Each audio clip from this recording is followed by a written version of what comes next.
Sorry. Yes, ladies and gentlemen, it's Wednesday, and you know what that means. It's time for the Wrestling Inc. AEW Dynamite after show, and have we got a show for you.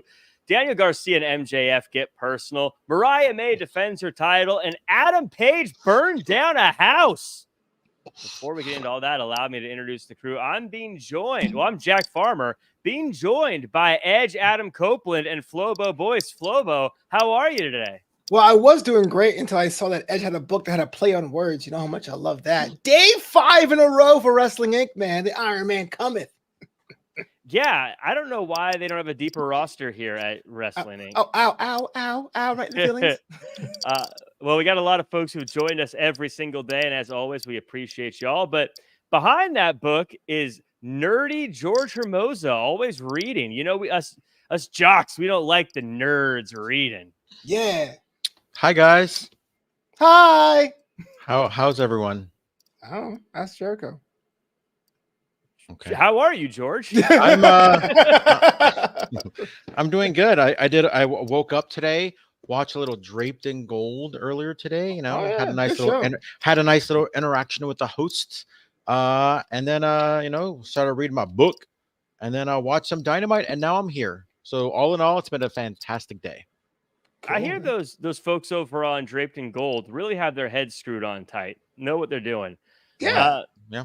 We got a lot of stuff to get to, and we got a very active chat today. One of the better chats we've had going in a while. I want to thank everyone for being here.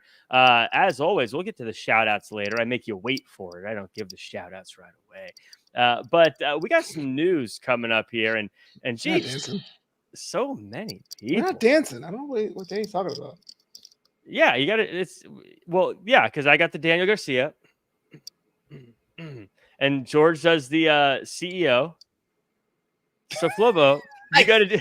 I will sign off. I swear to God, do not make me dance in this show. We need you to dance, Flobo. We don't need that at all. Nope. Do the Willow Nightingale. Hey, you know what to say my name in Spanish is? No tiene ritmo. I'm good. I'm gonna dance. Yeah, why don't you do the Willow Nightingale dance? I'm okay. We have a whole show to get into, guys. Don't worry about it. Oh, we got time. Yeah, we got time. Yeah. Back to hour 3 of Dynamite review. Everyone in the chat, why don't you just let us know what dance you want to see Flobo do, and we'll just kind of hang out until he gets there. Nope, that's fine. Boo. We got the Carlton dance from Stephen Camp. Stephen Camp's a heel. Who bought the fun vacuum? Yeah. He just sucks all the fun out of everything. I'm also a heat vacuum too. Dylan Matthews is going to make sure that on Twitter, if you follow Dylan Matthews, the GIF King, you will see Flobo dancing whether he likes it or not. Let's put Flobo's head on the Alex Wright dance. Let's make that happen. Oh, that's a classic. Wow, that'd be an honor. Well, let's see you do it, Flobo. I'm fine. Oh, fun. By the way, speaking of fun, Wayne, where are Issa and Alfred? If you haven't caught on yet, you're not a fan of the show. I'm so sick of this, you guys. I'm so sick of people who ask where people are, who haven't been on in months. And if you followed them on Twitter, you'd know where they are and you know what they're doing. I don't believe your fake fandom, Wayne. Yeah, is that leave Wayne alone? Maybe he's been living under a rock recently, and now he escaped that rock and he's back to his Wrestling Inc. roots. If that's the first question you're asking after escaping a rock, you have problems. Where's Alfred? Don't talk. Do not talk about Wayne like that. We are in Wayne's world, so now it is party time. Let's have an excellent show. So, on site. That's not on site, Wayne. I'm just come on. What do you know? They've been gone for months. You know they've doing their own thing. I don't think Alfred's been here for a year. Right? Are we gonna ask where Matt Morgan is next? I mean, where is Matt Morgan? I missed him. He's cool. You guys had Matt Morgan? He's like 5 years ago. Did Matt Morgan finally get over the stuttering thing? Yeah. This says, in case you didn't know, Wrestling Inc. is on fire right now. Mr. Estos, you are right. Everyone's asking where's Raj? Where's Matt Morgan? They're with the other guys now. But I will say, you ask about Jimmy and Justin, they're on vacation. Well, Justin's not on Wednesdays, but Jimmy's on vacation, enjoying some time off, much deserved. Let's talk about this. Let's talk about some news. We got some news here, and it's no fun. I'm trying to avoid talking about it. That's why I'm doing everything else, because it's about people getting sued, and no one likes getting sued. But the Tate twins and Kevin Kelly are doing some suing. So that's what's happening. Doing some suing. I'm sorry. It's a serious thing, but okay. There goes my opportunity to be a doing some suing. Not some fancy city lawyer, but it sounds like someone's doing some suing around here. PW Insider reports that AEW owner Tony Khan and AEW Ring of Honor announcer Ian Riccaboni are being sued by former AEW announcer Kevin Kelly and Brandon and Brent Tate, who worked in Ring of Honor as the Boys. The lawsuit was filed in Philadelphia County, Pennsylvania Court of Common Pleas this past Friday. The 41-page lawsuit, which I will read in full here. No, I'm just joking. Oh, my God.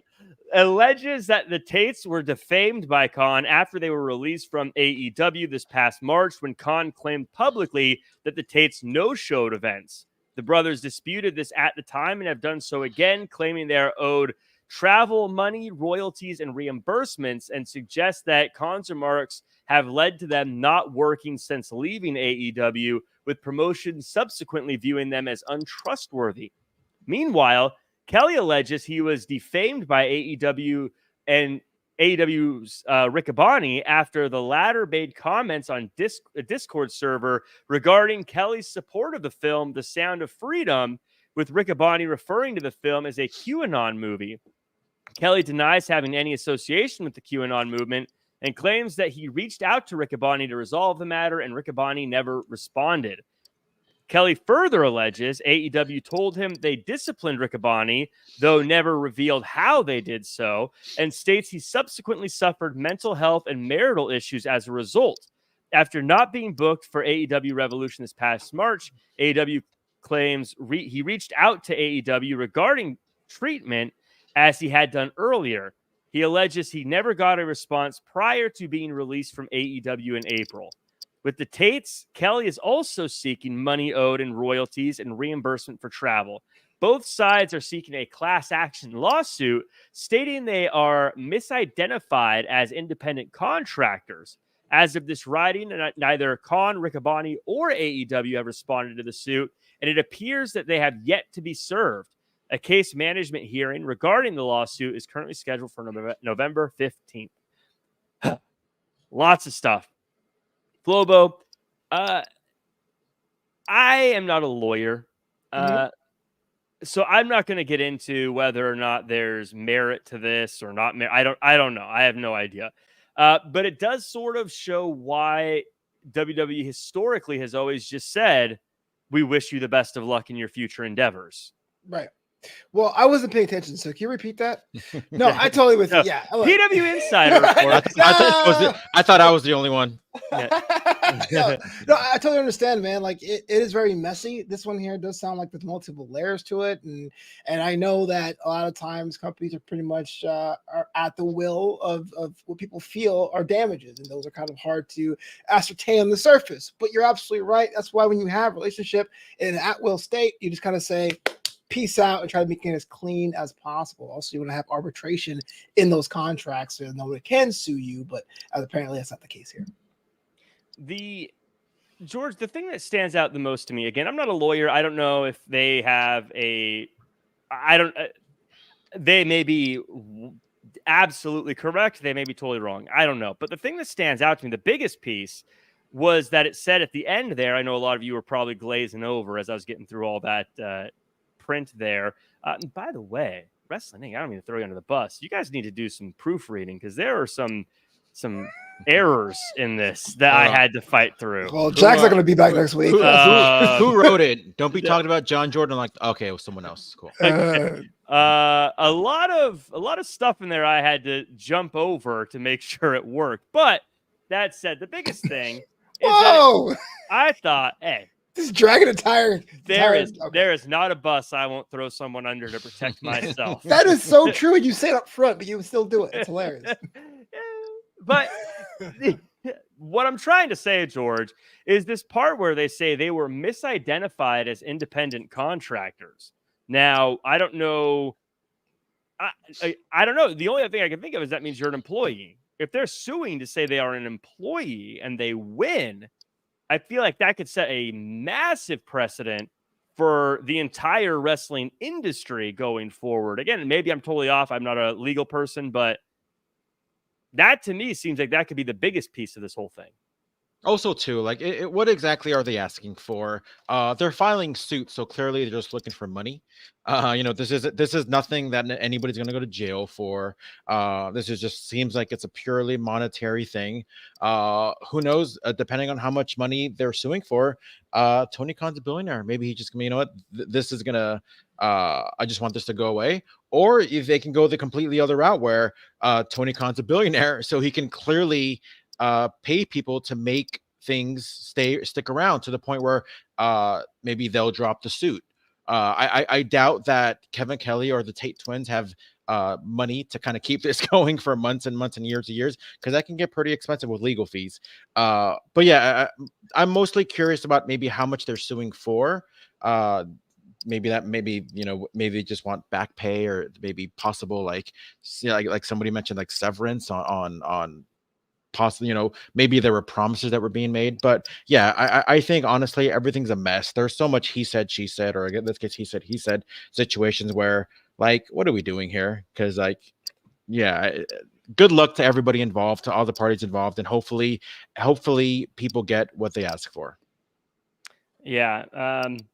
It sounds like you know a little bit about the law, George, the way you said it. This is just for money based off of them going to case management. I don't know anything about that. Is that typically the case? Most likely. I mean, I watch a lot of Few Good Men. That's a great movie. It's only one movie. You watch a lot of it. It's one movie. Okay. This is our legal analyst. Our legal analyst has watched A Few Good Men. Yeah. That is his training. I know, just because even like going through what I'm going through now, it was like a like car accident stuff and whatnot, and just a lot of like, well, we don't want to have to take it to trial. So it just does seem like, depending on the situation, like, what's the next step on what they want to do? Do they want it to go to litigation? Do they not? Like, are they trying to get in front of a jury? Are they just trying to look for a payout? So who knows exactly what they're looking for. Clearly, whether Kevin Kelly or the Tate twins have every right to do so. Maybe they just want a payday. Who knows? Like I said, only they have that answer. But like I said, whether it's AEW, whether it's the other party, like I said, whatever it is that they're hoping to get, hopefully everybody's happy. Yeah, I think a lot of people, Dylan's saying George has at least watched 3/4 of A Few Good Men, so he knows his legal-ish, which I think that works for me. Which is funny because, like, there's no lawsuit involved. It's all anybody who's seen the movie, there is no lawsuit when it comes to that. I've seen a lot of impressions of that one court scene, so I think I know. That's even worse. In any case, if someone was done wrong, I hope they get their money back. Yeah. At this point, let the courts decide. But hopefully, if they were done wrong, I hope they get their money. I mean, everybody's always the hero in their own story. So clearly, nobody's gonna feel like they were doing the wrong. But it's clearly enough to have to pay a lawyer and proceed with that aspect of it. So, that says something. Well, Dylan says he's seen one episode of Suits, so he also knows the legal system. Flobo, I think, has been harassed enough about his dancing skills. So, in any case, I do want to say Mike Martin is saying that people also sue for principle. Mike Martin in the chat, which is also true. I've watched a lot of daytime court TV, Judge Judy, People's Court. I'm more of a People's Court person myself. Judge Milan was always my favorite. But let's get into the next story before Flobo gets back. Overseas theft of the AEW star MJF's Dynamite Diamond Ring, not a storyline.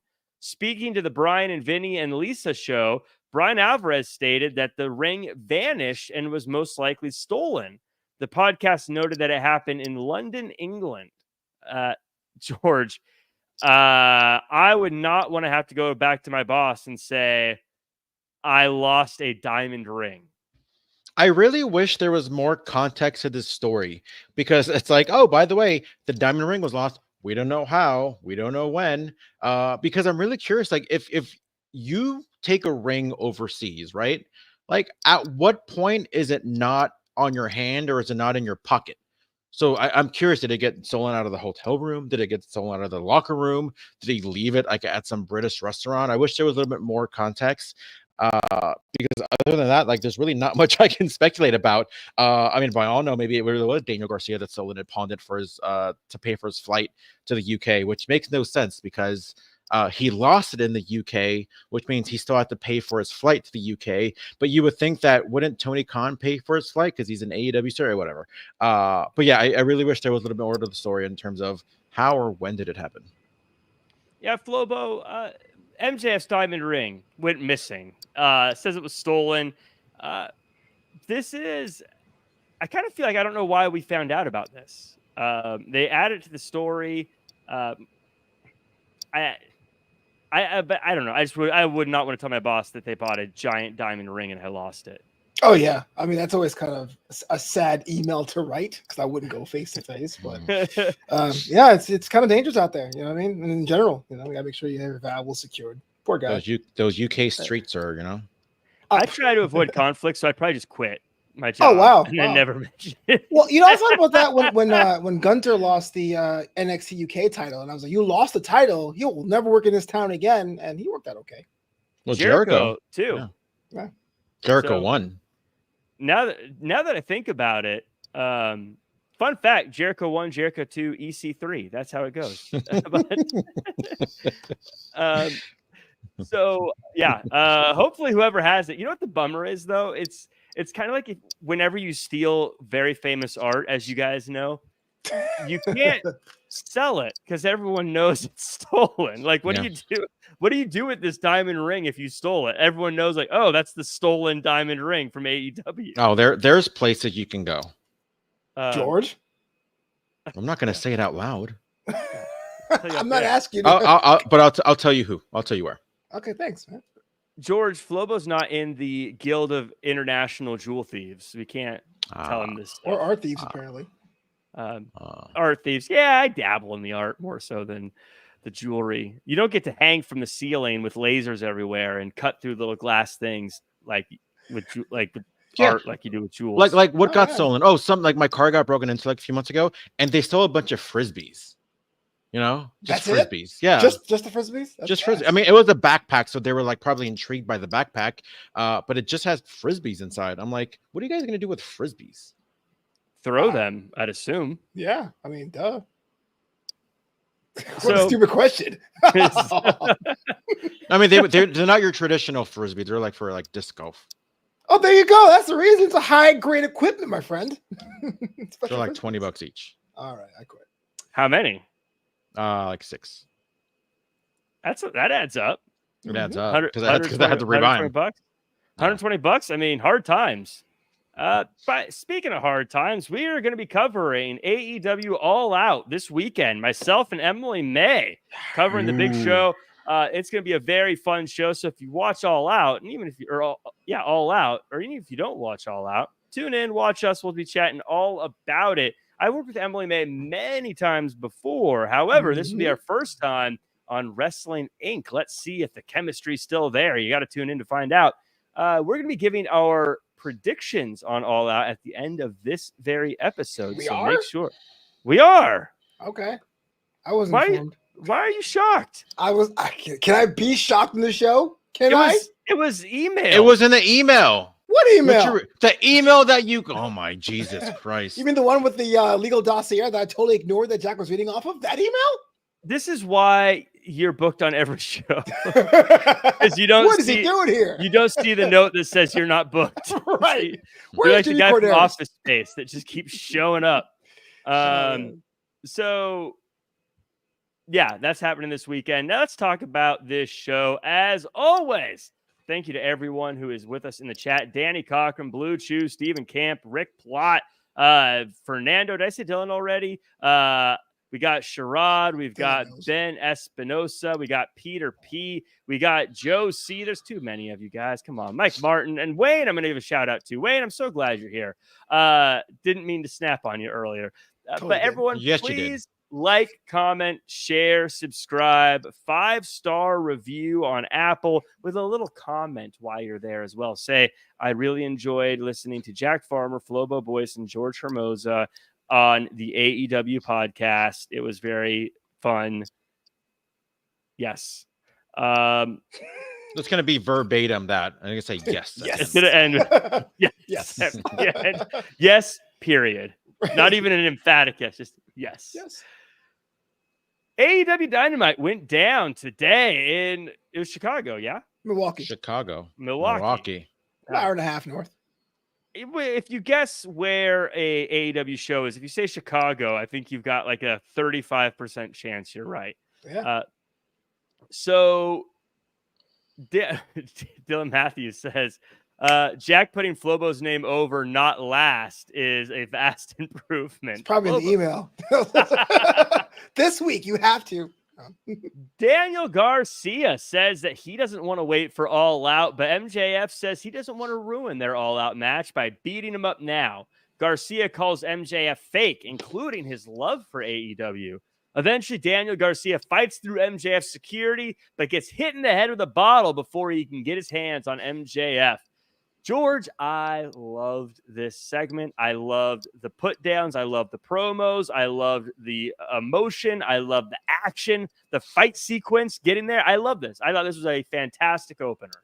Jack Farmer, you stole the words right out of my mouth. Yeah, this was fantastic in every single way. It's kind of intriguing now that they're kind of emphasizing a little more story nowadays. I don't know if that's because of someone maybe pushing for more stories in AEW, because the show started with a segment and it ended with a segment. Yeah, this was great. This was I like these kind of feuds where why wait to the pay-per-view, right? Like, why do you want to wait for Saturday to get your hands on somebody? And I get it. You know, he was up there. Garcia was down there. But it was to the point where, you know what, like, let me at least try to prevent myself from going over. And then he just couldn't, because MJF hit all the right buttons. You know, no, don't talk about a guy's mama. Although my only question is, like, I think they did a pretty good job with the MJF's hair. Maybe I'm wrong. I mean, maybe I need to cancel my trip to Turkey. But yeah, like, but overall, yeah, from the beginning, the middle to all the way to the end, when he cracked him in the head with a bottle and he kissed the wound with the blood. Like, my God, what a visual. I would have loved if MJF said, hey, they did a really good job in Turkey. But Flobo, this had action movie vibes to me. The everyday kid in the ring talking to the guy in the suit sat up in the box with his bodyguards that had to get fought through to get there. This was fun. I enjoyed it. What were your thoughts? This is an action movie for Tubi. No, look, I'm not trying to be the one to stir the pot here. I understand the A and B and how I got to it, but I was not impressed. I felt like Garcia came out with the cliche, they say patience is a virtue. Who's they? And then we had everyone does say that. Hey, you want me to talk? Don't cut me off. I'm just saying. Let me know. Well, apparently, if you say we had the interaction we saw a million times before. Okay, the hair thing popped me because I was a bald American. I loved it. And then Daniel Garcia goes down like a ton of bricks, super easy. And then, of course, you got MJF giving me the most cheesiest lines of the night. So I like the idea that we had this segment. I like the idea it's story-based, but the actual exchange was kind of cheesy. That's all. First off, he goes down. He fought through like 6 people to get there in the crowd, which was awesome to see. And also, the put downs, no one's ever sent put downs that way to MJF. That's great. No, I see you weren't even paying attention. You're so ready to jump on me. You didn't hear what I said. I actually like the put downs. The segment made sense structurally. You said you like the one put down. Yeah, that's a put down, is it not? I'm just saying, man. It wasn't great for me, but I understand if people liked it. George, MJF is the guy, obviously. I've said for a very long time, Daniel Garcia will be the guy someday. I thought he knocked this promo out of the park. He felt believable. He had great lines. I think he stood toe-to-toe with one of the best. I think he's the guy. He's going to be the guy someday. Am I right, or is that poppycock? Jack Farmer, you stole the words right out of my mouth. I'm feeling like a sea witch talking to a little mermaid right now. But also like, because I thought the same thing. I'm like, this is Daniel Garcia's probably best performance on the mic. He's not coming out there focusing on dancing. He's not coming out there. He knows what's at stake. He knows who's across the ring, in this case, across the arena. And I think he knocked that out of the park. And I like the little innuendos too, because there's a lot of rumors out there in regards to Daniel Garcia and his future with AEW. So I kind of like that ending with MGF kind of saying like, you got to do blah, blah with the Paradise. I'm like, and I'm going to send you to Paradise. Is he implying WWE? Is he implying a future in the AEW? So it really got me pumped for this all-out match coming up on Saturday. And I thought it was great, regardless of what Flobo says. I don't understand the hate, guys. Are we on the show to talk about things we like and not like about AEW programming? It was a fine structured segment. It just didn't hit it for me. Well, you're wrong. Look, you are wrong. You loved it. Listen. It was part. Hey, it's a perfect example. It's like when you go to a restaurant and your friends love it. You go, it was okay. And it's like, what, are you crazy? Like, what restaurant? Right. What restaurant? Raising Cane's. I've never been. Oh, that's no good. Yeah, see, but everyone's like, oh my gosh, that's crazy. It's I do think Chick-fil-A is overrated. Ooh. Here's the thing. Hot take. Chick-fil-A's sauce is what does it. I mean, the rest of it. I could go anywhere, but it's the sauce. Raising Cane's, I'll stand by you, shoulder to shoulder, my shield for yours against the Raising Cane's. The rabid fan base. Yeah. In any case, let us know what you guys thought about Raising Cane's. Anyway, I've never been there. I have no comment because I've never been there. You gotta go to see mediocre food with a big fat piece of bread. That's what it is. All the seasonings in the skin, bro. That's it. That's like the Popeye chicken sandwich. Overrated. Ooh, hot takes all around. But they have spicy as well, so maybe it's a spicy take. I think they're okay. The chicken sandwiches, by their nature, are a B+ at tops. I get you. Yeah, I'm with that. So let's know what you guys think of Daniel Garcia and MJF. We'll have our predictions of that one in a little bit. But for now, Okada faces Fletcher. Continental Championship matchup. Very competitive matchup. Ends with the ref getting turned around and Okada hitting a low blow, allowing Okada to get the win. George, Okada had to work for this one. Yeah, he did. I thought this match was great, but that's not why I hated it. Uh-oh. Here comes a rant. He hates things now. You're great. Yeah, I did. Because George, I want to give you time to voice how you feel about your hate. I was gonna say, because what I dislike actually makes sense, Flobo. Wait a minute. hey, he gets time. Fine. What did Kyle Fletcher do last week on Dynamite? Wrestle. Against who? Ricochet. Did he win or did he lose?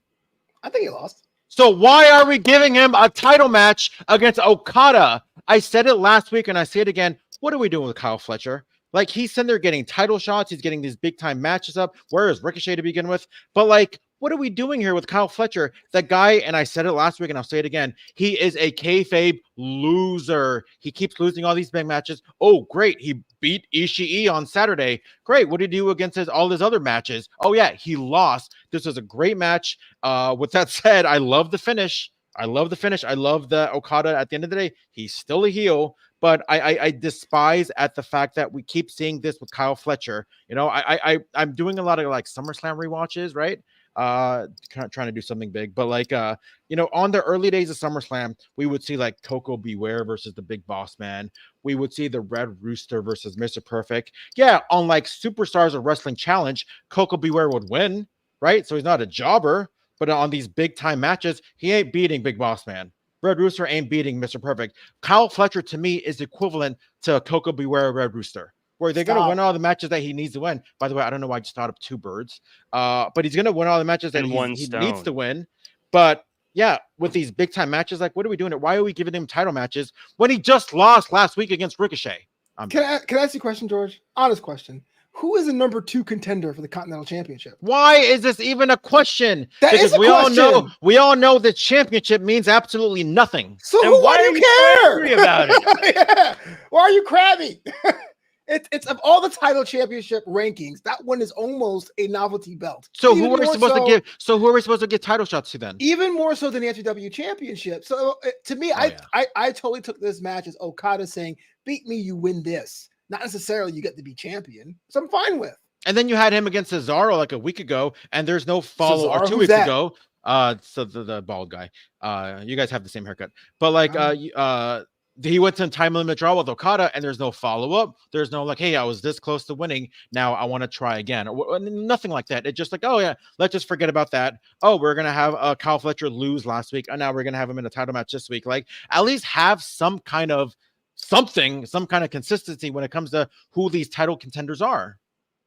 But that means all you would ever have is number one contenders matches and title matches. Now, I know the argument of they have too many titles is a dead horse that's been beaten, so we don't need to talk about that all over again, but it is pretty much viewed as the lowest title on the totem pole. I don't think you need to necessarily do a lot to earn that opportunity. And as far as Kyle Fletcher go, you mentioned him losing. He's in there with all great wrestlers every single time. He's 25 years old. Daniel Bryan, when he debuted in WWE, was 28. He's still younger than Daniel Bryan. And John Cena's first year, he lost more than he won. You know, Mark Henry had a losing record for like 4 years in a row before eventually going on to be the world champion. It's okay to have losing records. It's okay to lose matches, especially when you're against the top guys in the company continually. I don't think the losses matter. I don't think with a championship like the Continental Championship, no one cares. So he loses against Ricochet last week and gets a title match this week, but now we have all these qualifying matches to qualify for the 4-way at All Out. Sure. I just don't like the consistency. Again, my point is with the Continental Championship, because I was telling this to Jack while it was happening, that is the most ugliest looking belt they've ever done. It looks cheap. And I really think it's more of a prize that Okada has himself. So it's me going, Okada being like, who do I want to fight this week? I know a guy who lost last week. If you beat me, you get this. There's no sanction lane. There's no prize money with that championship because it hasn't been established. Like, I don't understand the problem. The title in itself, again, I don't want to keep having. We could have the too many titles conversation every single week, and it's one that seems to crop up every week. So I try not to bring it up because I feel like it's just, we all agree, too many titles. But they've never presented the Continental Championship as one that's hard to get a title shot to, or that really matters. So I don't really see it. If it was the world title, I'd be like, yeah, it's kind of weird. But you know, it's not. It's a title that I think if they took the Continental Championship off TV and didn't say anything, no one would notice. So I can't get mad that a random person got a title shot either. Yeah. You know? Let's talk about Jamie Hayter. But what's Flobo? I mean, I don't know what Flobo's overall thoughts before. I mean, both men need something. I think Okada needs something more than just coming out with that, some kind of backstage promo in a match. And Kyle Fletcher does need more as far as like to buy into like whether or not is like his presentation. But the match itself was fine. My notes were me just totally saying Rick Knox always seems to be the guy who doesn't see things happen. He should be written up. But after your rant, I will not go into that. Although I do like the tease of Okada versus Takeshita, because that match is going to be a banger when that happens. The Rick Knox, bless his heart, does look like the guy that would miss a lot of stuff. Nice guy, very nice guy. He is. Yeah. But like, if you looked at all the referees on the roster and you had to guess which one of them probably misses a lot of that guy. Actually, Rick Knox is my referee tonight. I bet it's Rick Knox is the one that has his back turned a lot. Carlos says, I'll keep my faith in Kyle because of you, Jack. Thank you. Aww. You should. Jamie Hayter and Robin Renegade have a matchup tonight. Basically, Renegade puts up a fight, but it's more or less a homecoming party for Jamie Hayter getting a strong win here. Flobo, dominant win. Jamie Hayter, the right call? It was, even though I think Robin Renegade deserves better. I thought she showed herself well. I think she should have more opportunities on camera, but ultimately, yeah, Jamie Hayter needs to get heated up. I didn't want to make a pun there because she's on a roll since returning from All In. Yeah, there's probably not a whole lot of stuff to break down from this, other than Jamie Hayter is really one of the most popular people on the women's roster, which is crazy considering she's been off TV for so long with injury. Very good sign for her. George, if I gave you the pin, what do you do with her next? I mean, clearly Britt Baker is someone that makes sense. TBS championship, world championship. All of those people, though, are people who feel like they can't really lose anytime soon. And I don't think we want to see Jamie Hayter taking the L right away. So what do you do? Well, it does look like they're still building up for maybe her against Saraya. They showed him backstage after the match, so I don't think it's going to happen in All Out. But maybe I'm guessing they're going to set it up for the Grand Slam show, or was that what it's called? Grand Slam. Mm-hmm. Yeah. But I do like that. There's a lot. It seems like there's a lot of unfinished business with them too. So I think that'll be a good match when we end up seeing Jamie Hayter against Saraya. Flobo, you're good at breaking down characters and things. Can you quantify what it is about Jamie Hayter people love? I mean, look, she's great. Like, she's a good wrestler. Guys, all the stuff you're looking for, but like, there's a lot of people who have all the stuff you're looking for. Do you know what it is about Jamie Hayter that makes people just gravitate towards her? She's almost, and I don't want to compare skill set wise, but almost like a Will Ospreay, not because they're both English, but rather this very every person character that people latched onto earlier, and they're kind of going into. Is this the indie band that made their song on the radio? I mean, Britt Baker is kind of that way, but she was always kind of like the star in the first phase of the women's division. So with the Karashida, but Jamie Hayter was definitely like a thinking man's wrestler, the cult favorite that became a superstar. And then where the wave was at its peak, she went out with injury. So she's now on this goodwill return tour, which is a very small window to see what her next chapter is going to be. But that's why everyone wants to see her do well.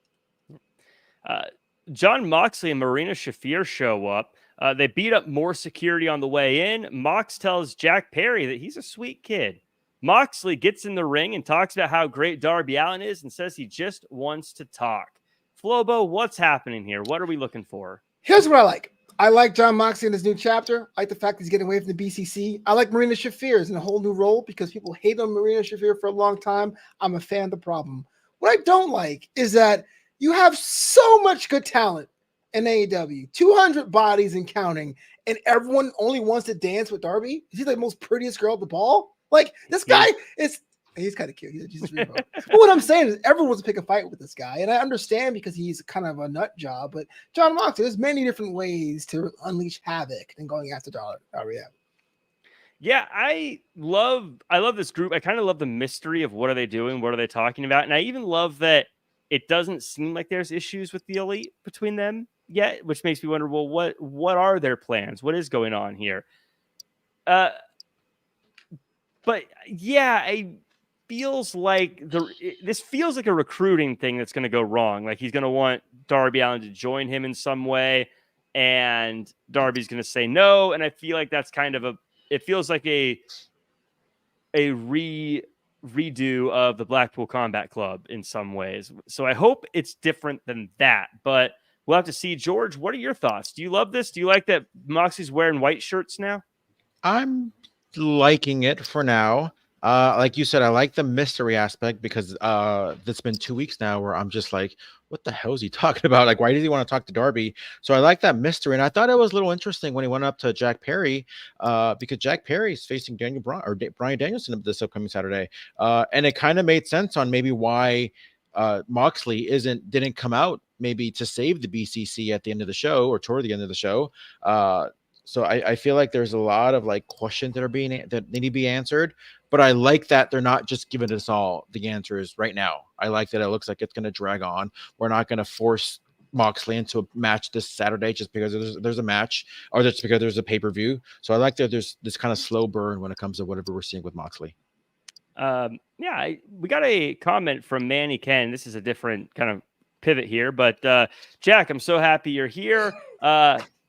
We don't need to read the question. No, Manny asks, where is Ricochet? Now, Flobo, I'll send this to you, but I got a feeling that basically they said, look, we got 2 weeks to build up this pay-per-view, and Ricochet is not going to be on it, so we just don't have time for him this week.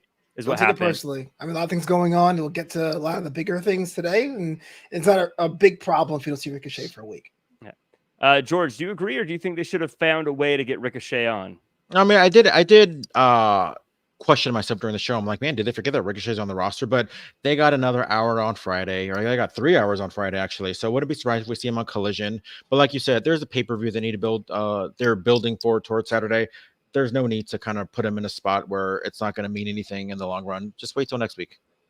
A lot of speculation about Mox and the BCC. But Beer Money saying, did they not explain why Mox isn't BBC anymore?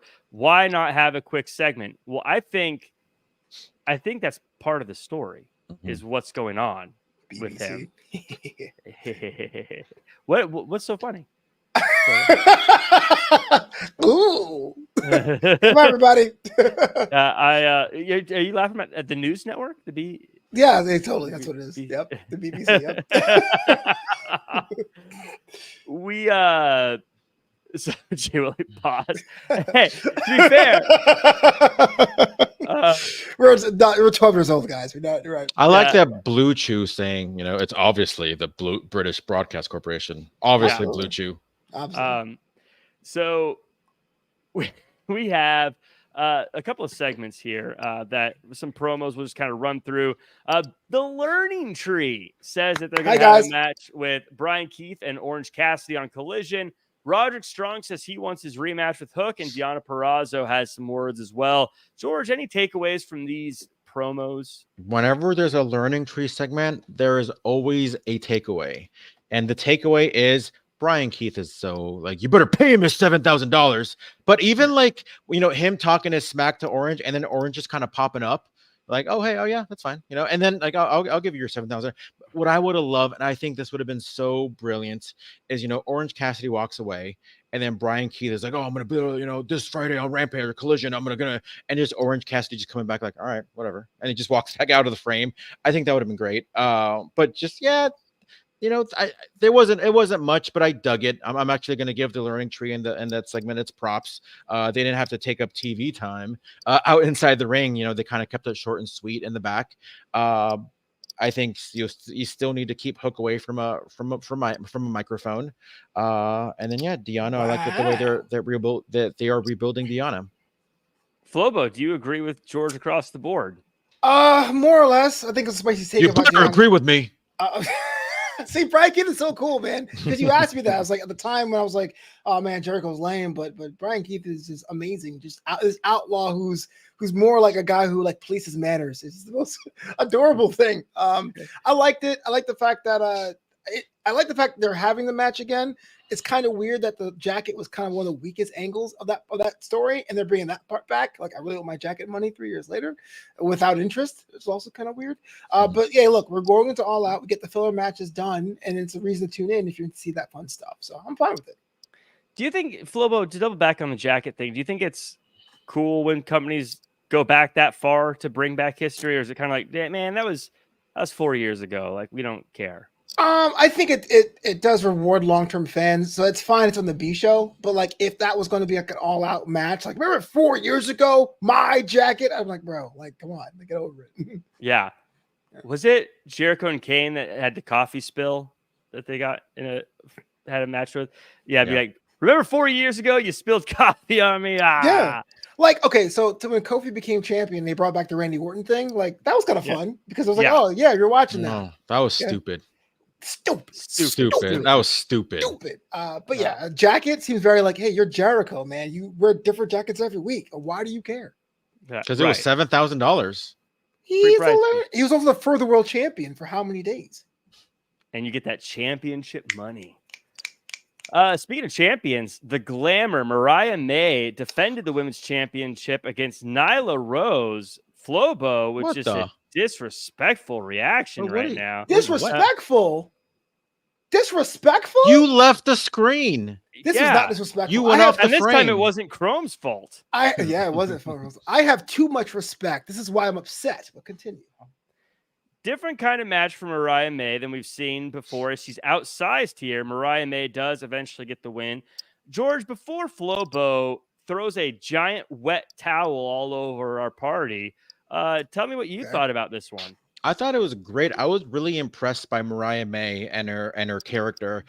She's not like the chicken heel. She's literally she's like a heel that nobody likes because of what she did to Tony Storm, but she totally fits it. Like she totally fits as being the world champion. And like she's coming at Nyla Rose, giving her a couple smacks, saying like, I don't care how big you are, I'm not afraid of you. But I really like this presentation of this no fear type attitude that she has. And she got the victory, and I think she looked 1000% great. What I loved about this from Mariah May's standpoint is I love the evolution of the storytelling in the match. How Mariah May started off with the slaps. I love how she tried to trip Nyla Rose, but Nyla Rose is too big, and it was kind of silly. And then it got more serious as it went on. And Mariah May is great. She's a star. She's gonna do very, very, very well for herself. I think she's going to be one of the top stars going very soon if she's not already. It was in AEW, she's getting there already, but I'm talking worldwide. I think she's in her media appearances, she's awesome. Flobo, this one I thought was a fantastic first defense for the champion. Tell me I'm wrong. You're wrong for so many different levels. Mariah May cut her teeth on turning on Tony Storm. So this defense, more than any other defense she has, was supposed to give us a look at who she was. And unfortunately, she goes against Nyla Rose, which I love. Nyla, you have a women's division that has been very embattled for years, and there's only been one or two constants with the entire time. Nyla Rose is literally a beast, a monster in that division, and her win-loss record is kind of sadly beatable. I've not seen a monster this beatable since Braun Strowman. What they've done to Nyla Rose is just another dissertation waiting to happen.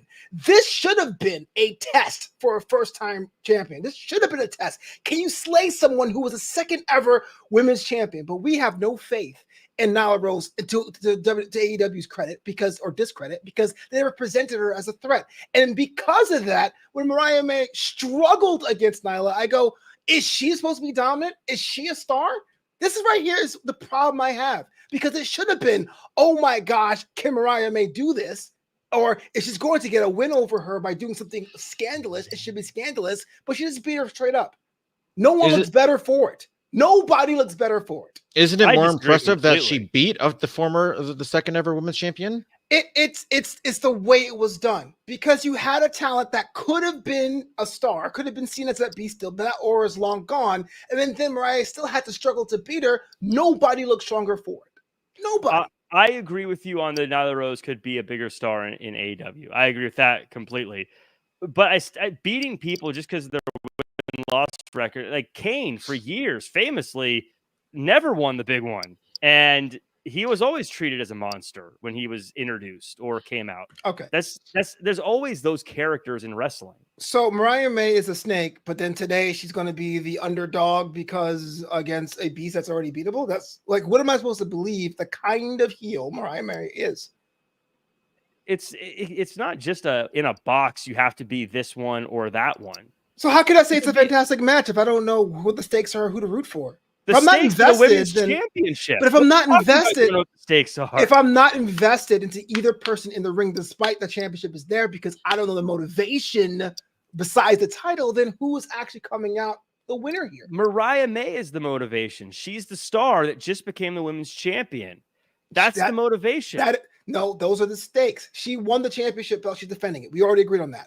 But what I'm saying is how she turned over Tony Storm should have her be a certain kind of character way. We saw the opposite, and she's going against a character which has been so beaten down we can't even infer who Mariah May is because Nyla Rose has been so beatable over the past 2 or 3 years. She's a defiant star, is what she is.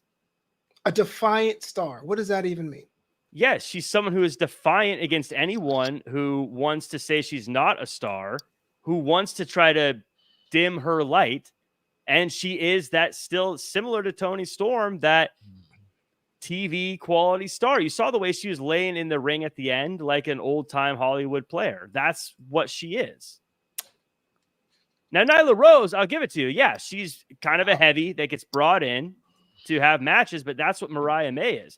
If you're not invested in Mariah May, I can't answer for that. It's not even that me being invested. I'm saying going into this match. You said you weren't invested. I'm saying when I say not invested, I mean long term. I'm not saying I'm giving up on Mariah May. I'm saying specifically she had a character or she had some personality traits with Toni Storm that got dropped tonight, and it felt like a different person in that ring. You're saying don't worry about it. So because now she's champion, she doesn't need to be that person. That's Tony's second. Thing that was dropped, Flobo? What exactly are you talking? Because you're referring to this thing that was dropped, but she seems the exact same as she was when she won.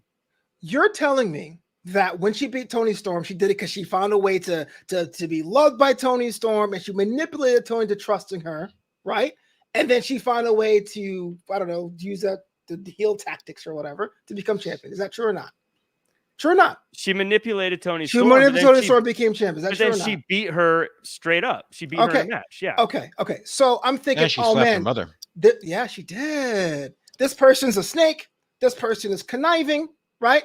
She has a match against somebody who is basically a tomato can, which is another issue altogether. But she's not a tomato can. Already the premise is flawed. But hold on. But again, she wasn't. It's a flawed premise. She's not a tomato can. But hold on. It is because she hasn't had a win-loss record in the positive for years. So we have a match, and now this person who's supposed to be a heavy is now dominating Mariah May, and she comes from underneath. So to me, if I was all about the conniving aspects of Mariah May, it didn't show up tonight. She didn't need to be. She's champion now. She's going to do whatever she needs to be to become champion. Now that she's champion, been there, done that. Now I can do whatever. Like I said, I was fine with it, but you're asking follow-up questions. As Carlos is saying, it's not that deep. I know it's not that deep, but Jack kept asking. Wrestling has always had the heavies that don't necessarily have a great win-loss record, but visually can help tell that story. That's very common in pro wrestling for years. Well, I've been schooled. We got to run. That's a. We gotta run. I think you're making no sense, but we gotta go. Everyone in the chat, let us know your thoughts, because I don't get where Flobo's coming from here. But Fernando's asking, how is Nyla a tomato can? Because she has not won. Here's somebody who can physically dominate that women's division, and she should have. And here's somebody has been trotted out every couple of times, and her win-loss record belies her skill. She has carried that division for longer than anyone will give her credit for. But then in this matchup, where we presented that, okay, maybe Mariah may have some kind of challenge, she comes from underneath as if she's a babyface. And she's a babyface acting as a heel, acting as a baby. Well, she did connive on the outside, grabbing on the ref's leg. Okay, well, there you go, man. We're out of time. Better roll. I do get your point, because I do think it's going to be a while before we see Nyla Rose again. Yeah, and then she's going to be gone again, and then this whole thing wouldn't matter. I agree. I agree with that part. I agree we need to see Nyla Rose more. That was something we all agreed on. She deserves better. Nyla deserves better. Mariah May needs some more consistency in her character, I believe. But she is the Brian Cage of the women's division. I don't get it, man. This is someone that deserves better. No one looked better after this matchup going into. What a great comparison! What a great comparison. I think Mariah May looked better. I disagree. She does not. She does not look any more of a champion now than she did before. She got one win. I mean, I don't know what you're expecting from it. Was the first defense. It was the first defense. It should matter, but it didn't. The first defense rarely ever matters. I'm trying to move on, bro. You say that, and then you throw in a little one line. Because you bring up comments, and I have to answer them. Obviously, they're the people. But I'm saying I'm over this. Like this is great. In any case, everyone in the chat, everyone in the comments, let us know what you thought about the Mariah May Nyla Rose matchup. CEO Mercedes. All I'm saying is that Mariah May. Mercedes Moné and Camille come out, and Mercedes says that you can't be the ace if you ain't the face. Ashita has a video response along with Christopher Daniels to say that Camille is banned from ringside for their matchup. George, any real takeaways on this? Camille is gone. Did you like this? Did you like this promo? Nope. I didn't dislike it, but I just feel like this was one of those promos where they didn't need to kill all this time with the entrances and the video. They could have just done this easily backstage. They could have had just maybe like a face-to-face, and then Daniels coming in and saying, hey, Camille's banned, and then that's it. I feel like this maybe went a little too long.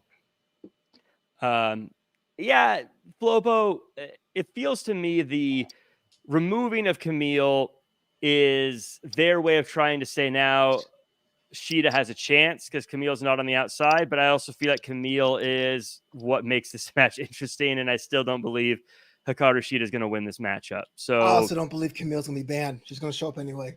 If you want my honest opinion. But then she'll get fined.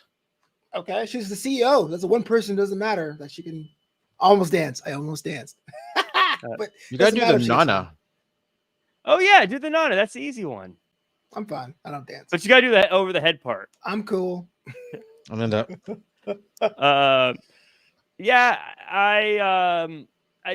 Hikaru Shida is one also like Nyla Rose. I really, really believe should be getting Dynamite wins often. And I'm bummed out that she's kind of in a similar spot to Nyla Rose in many ways. Not sure there's much to take away from this outside of that. Jack Perry cuts a promo on Bryan Danielson where he talks about how Bryan Danielson could have helped him but never did. Then the Elite say they will do anything to get the title back in the Elite. The Conglomeration earlier in the night had a promo with Mark Briscoe going nuts like he always does. This has a 6-man tag match: Ospreay, Cassidy, O'Reilly versus Claudio, Wheeler, and Pac. Story here is Pac and Ospreay still have issues. Pac, Claudio, and Wheeler get the dub and celebrate. After the match, Blackpool Combat Club get attacked by the Elite, eventually get chased off.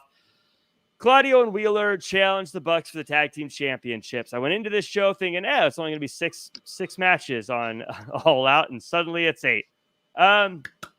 Flobo, a lot of stuff here. I'd love your thoughts on the Conglomeration, on the Elite, all this stuff with Jack Perry. Take your pick. It's a cornucopia of things you could jump off from. Elite and Jack Perry are in a holding pattern, so I'm in a holding pattern with them. They're supposed to be evil, but they haven't really done anything evil-ish for a while. The Conglomeration, every promotion needs one hype group. You know what I mean? Whether it's Hank and Take Ledger, this is Mark Briscoe, I'm going to have a good old time. I love it. It's fine. It's great. 6-man tag. I like Pac. I like the former BCC. I'm not sure if they're still the BCC or not. But those people look strong, and I think that they should do more work together later on. If there's a formal changing of the guard from Mox to Pac, I'll take that as well. George, we saw the brainbuster on the outside by Pac to Will Ospreay. We also saw, of course, we're going to get a tag team championship match. This one was a fun one, but any real heavy takeaways from it all? Yeah, just a fun match. I mean, Mark Briscoe is a national treasure. Protect him at all costs, forever and ever. With that said, it's funny because I was thinking when Mariah May was out there, I was thinking like, I like that they're not rushing a women's championship match for the pay-per-view, but then we see a tag team championship match just kind of get thrown together just for the sake of it being on the pay-per-view. So I didn't like that aspect of it. Like, I feel like it didn't need to be there.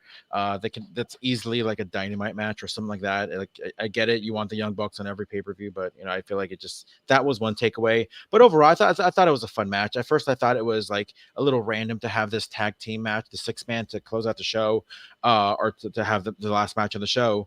But it's we've seen it all the time where you have like two kind of teams that are kind of headed by Pac, headed by Ospreay. They're on the collision course for All Out. So I thought I like that little preview of what we're going to see there. But yeah, I mean, overall it was a fun match. You had the big thing at the end, and the Elite, they're going to be elite, and just looking forward to the pay-per-view. The Elite are going to elite. That's what they do. Yeah, I thought it was cool. I don't think there's really much more. The match was fun.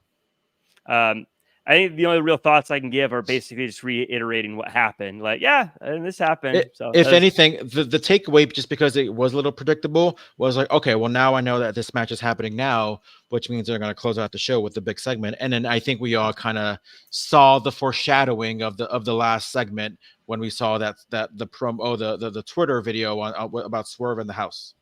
Oh, shadows were cast for sure. I mean, Swerve, Strickland, and Hangman Adam Page, contract signing. Does this still count as a contract signing, by the way? Yeah, good point. He didn't sign it. No match, guys. But when we talk about great contract signings, can I say this was a contract signing? Yeah. I would say so. Yeah, I mean, he just said it. I mean, we all, because Hangman, I like that Hangman said. He said, we all know this match is going to happen, just a formality. So let's just, like, who cares, right? So yeah. Well, let's talk about it. So earlier in the night, as you mentioned, Swerve said he bought his childhood home, which is the most Tacoma-looking house I've ever seen. Then I don't even know if it's actually, I don't know if that place is actually not anymore Tacoma where it was. But well, yeah, he never said it. He never said where. So when it's time for the contract signing, Paige isn't there. Paige is in the same childhood home, and Paige talks about the childhood Swerve must have had. Paige said that the match is happening, but there's nothing more that Paige wants in life than to burn Swerve's world to the ground. Then he lights the house on fire. It explodes. I loved this. Me as a chaotic wrestling fan, this guy walks through and literally burns down a house. I mean, this is the kind of destruction of personal property even Stone Cold Steve Austin has to swoon over. This was incredible. George, you were talking a little bit about it. I want you to finish your thoughts. I talked about a go-home segment. This was absolutely incredible. Like, just everything about it. Once we saw Hangman not come out for the contract signing in the ring, we all knew what was going to happen. I think we all were questioning maybe to what extent was he just going to have a sledgehammer. And I like that he didn't really say what was happening until we saw that, the gas can at the end. But this was just great. This is what I mean as far as like stories does matter. This is probably going to go down as the best feud in the history of AEW. But yeah, this was just great. Like, everything about it. I love Swerve's reaction.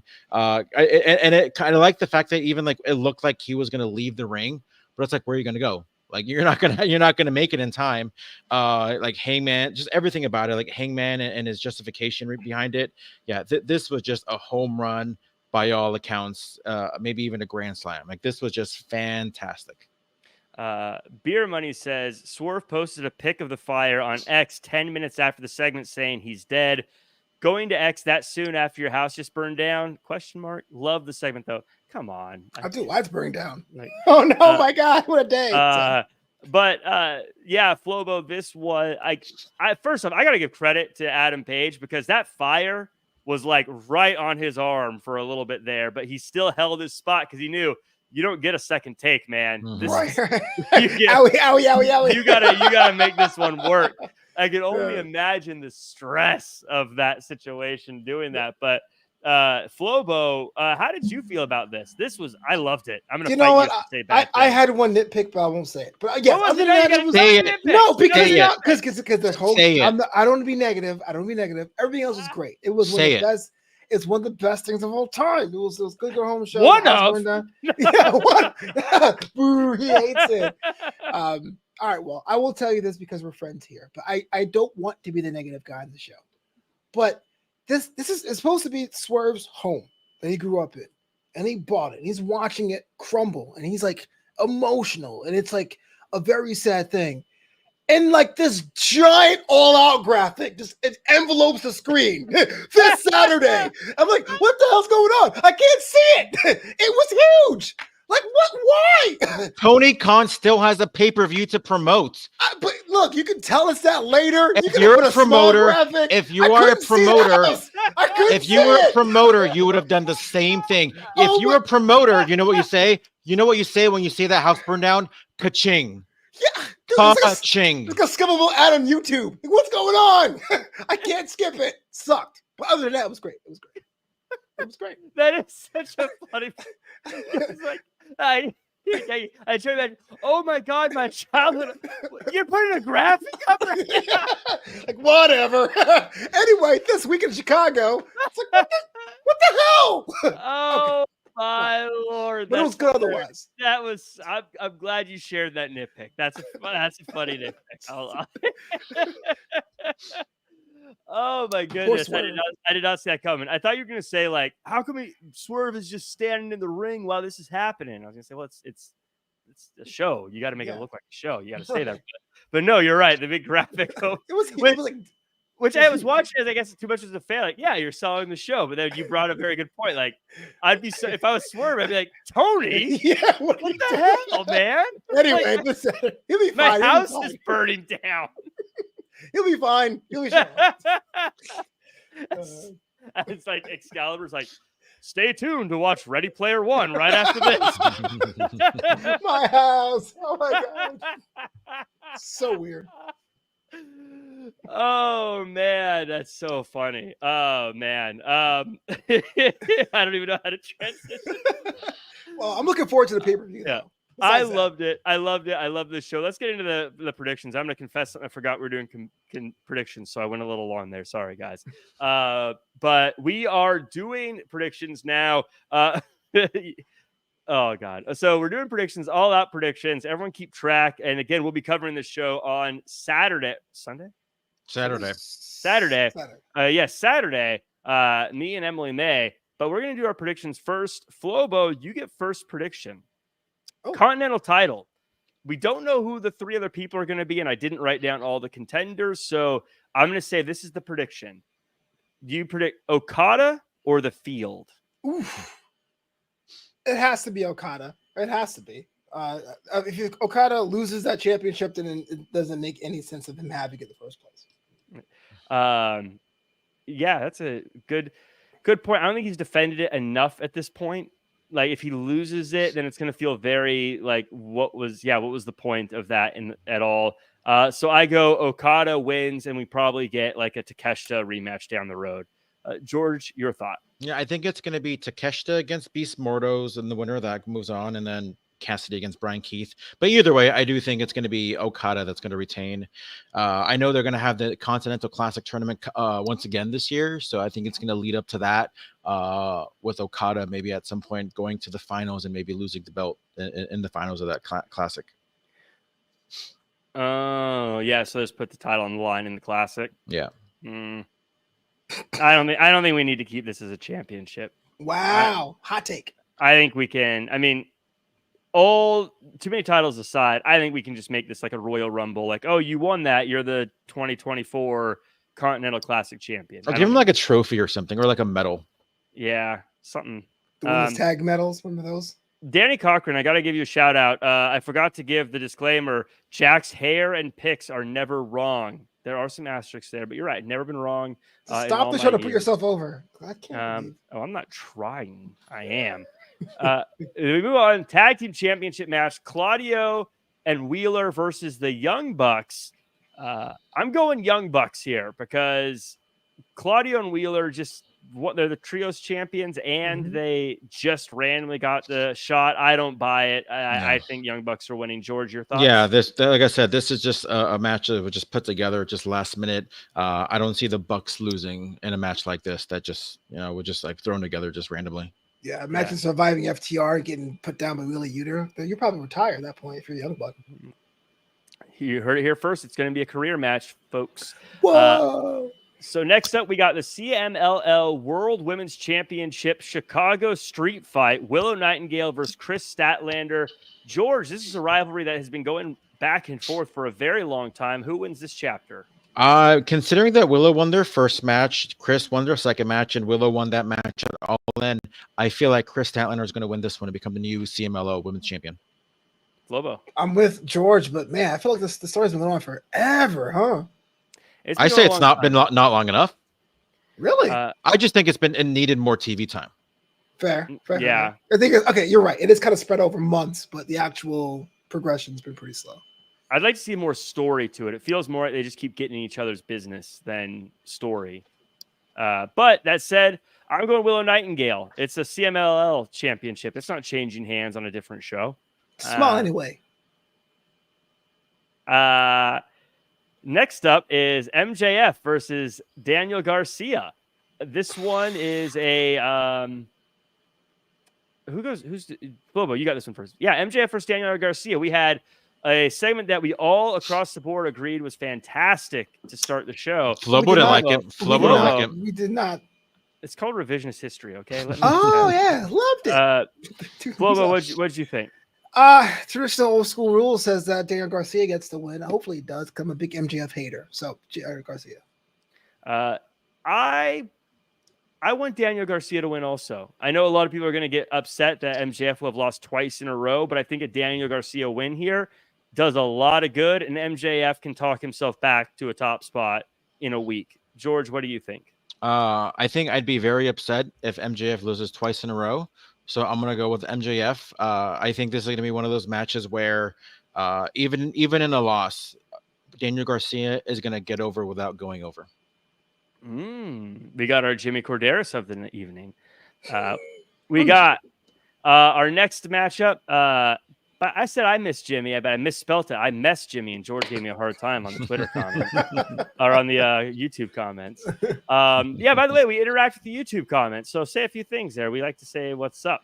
Just for validation. Yep. AEW TBS Championship match: Mercedes Moné versus Hikaru Shida. This is my pick. I like what Laura Rock says. Jack's hair wins. I agree with that. I think Mercedes wins this one. I think she's going to keep that championship for a very long time, George. I think Mercedes wins this one. I think she's going to keep the championship for a very long time. Flobo? I think Mercedes Moné wins. And guess what? Her character will be consistent under defense to defenses. Imagine that. No. I ruled the world. Imagine that. Okay.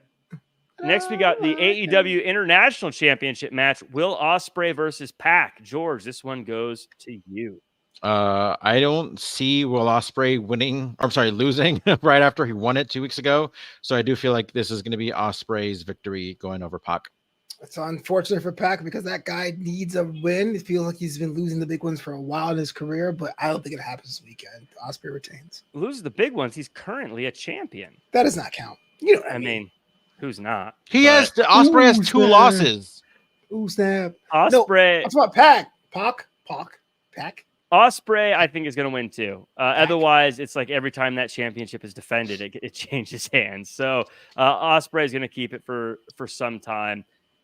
Steel cage match: Swerve Strickland versus Hangman Adam Page. And what is the match I am most looking forward to. It's not listed as the main event here. It will be interesting to see if it's going to be the main event. I think it's going to be the main event. I mean, probably. It has to be. I'm going with, who's going first on this one? Who went first last time? You did. No. Flobo, you're pointing both directions. I don't know. I don't know. I don't think. Let's see. Flobo, Jack, George. Flobo, Jack, George. George, you get this one first. I think I just went first. What do we cage match? Oh, considering how much we've seen this, by the way, feud of the year, by the way, I think we're going to see Hangman with the victory on this one. I really think that, considering that Hangman hasn't won really any of those matches, we're going to finally see Hangman get some kind of comeuppance in this match. Plus, I feel like if Swerve wins, there's no reason for him to not be next in line for the AEW World Title. So I feel like if Hangman wins, it'll give Swerve maybe other things to do as well without going right after the championship. Flobo currently split in the chat. What do you think? Swerve needs a win back, but Hangman needs a win. So I'm going with Hangman Page. Although, not a fan of the fire pants. Lose those. First, I was going to say the fire tonight. I was going to say no. Yeah, but you know what's funny? But funny is when he's a good guy, I agree. With old Adam Page, I'd say those fire pants are fire. You keep them. But you're right. This version, nah, too much color. Too much color. Guy Fieri. Yep. Wayne, I see your super chat. I'm going to close out with that one. So just know I see it and I will get to it. But I'm going to end on that one. For now, I think Hangman wins, by the way. I don't know if I said that. Adam Page, I think, wins because if he loses, man, he's getting skunked by Swerve. And how do you come back from that? Swerve, I think, will, again, find a way. He always does. And Adam Page, I think a win here is big for him. Is there a reason why it's a cage match? Like, they don't need to leave anybody out, right? It just for the sheer brutality of it? It's Adam Page ran it down every time Swerve won. It's because Nana or Brian Cage got involved.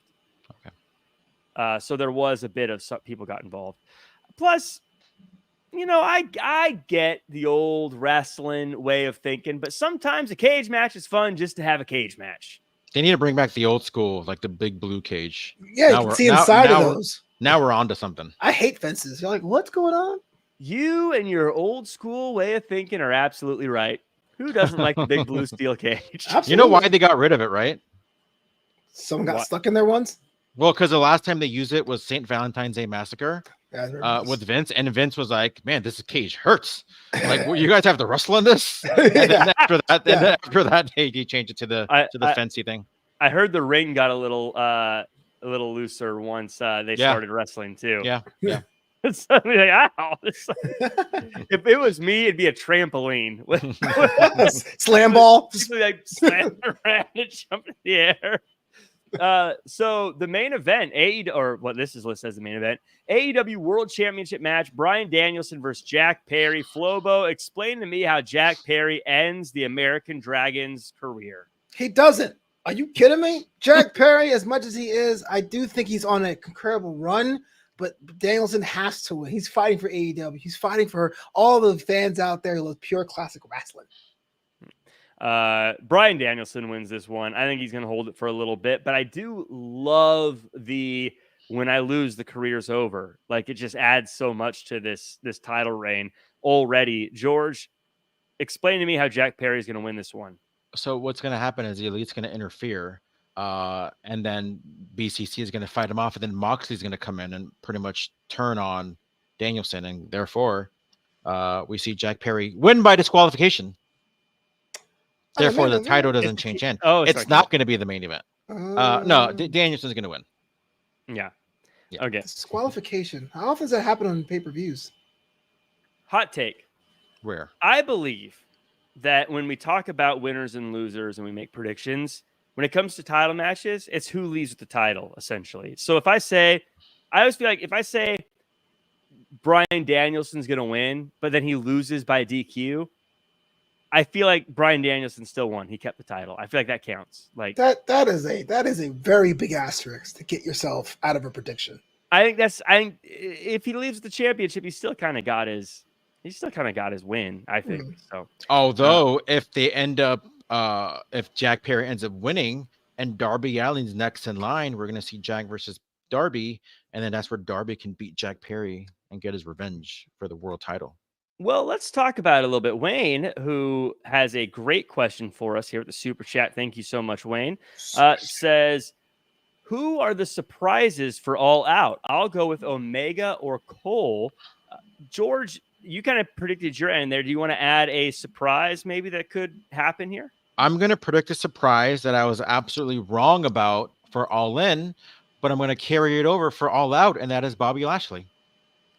Bobby Lashley. Do you want to predict how he shows up, or do you just Bobby Lashley will just be there? I think he'll show up the same way Swerve did that one time, where he just kind of comes out and announces that he signed with the company. Because it's really like there's not really much that he can get involved in. So I feel like just him being there would be a big enough story. Yeah.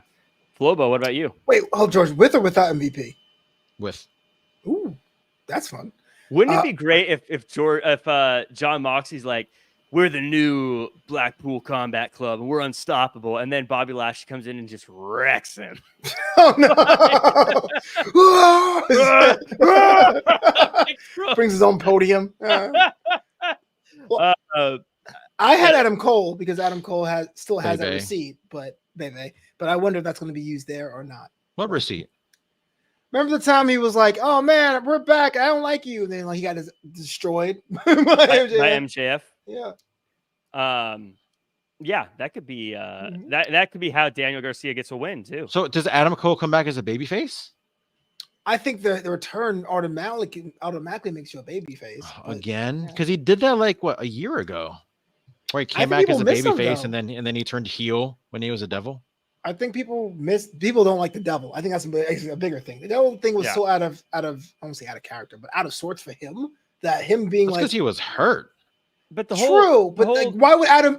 Sorry, I have to get into this. But why would Adam Cole just ring the bell, baby? Becomes I'll wear a mask like a Scooby villain. Just felt kind of weird to me. There was a whole phase in AEW where they were doing like the friendship thing. They were trying stuff new. Good for them. I don't think it worked, and I think they've been moving past it. And so I agree. The friendship was great. It was full fun. Clothesline. It was fun, but it was also like I think looking back, probably not the best choice. That said, where's Wardlow?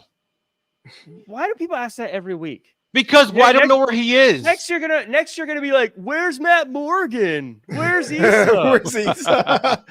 Wardlow is hanging out with Powerhouse Hobb somewhere. Issa has an amazing YouTube channel. Check that out.